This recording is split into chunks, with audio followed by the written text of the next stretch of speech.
Så er der blevet tid til Prison Break igen. 4. udgave her i 2015, og for en gang skyld i regnvejr.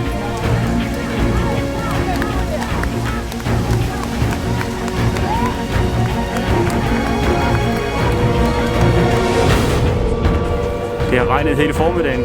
Ungerne, Kids Escape, har kørt i regnvejr, men humøret har været mega højt. Respekt til alle ungerne. Og nu har vi så sendt samtlige afsted på Urban og Marathon, der også kører i regnvejr stadigvæk et årstillet i dag. Så nu står vi her på en tom plads. Vi regner med at have de første tilbage efter 1,5 time. Måske noget længere på grund af føder derude i dag. Det er blevet meget snasket i skoven. Det er hårde betingelser for rytterne i år.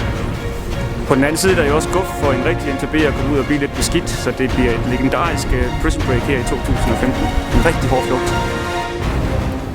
Ruten er den samme som i 2014, så igen i år går ruten igennem skov. Den går igennem Horsens by, igennem Kunstmuseet og igennem det lokale universitet. På trods af regnvejret har alle rutevagter, og der er 118 derude, meldt ind, at de er topklar til at guide alle rundt og få en fed flugt.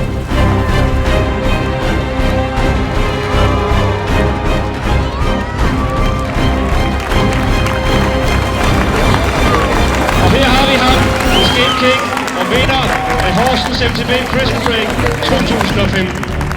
Kom så, kom så. Ja, vi er ved at have alle i mål nu. Godt beskidte. Det har været en hård rute derude. Hansted Å er gået over sin bredde, har vi hørt, og de har kørt igennem vand på 0,5 meters højde. Det har i sandhed været et hårdt MTB Prison Break 2015. Tak fordi I kom så mange med rigtig godt humør. Vi ses igen i 16.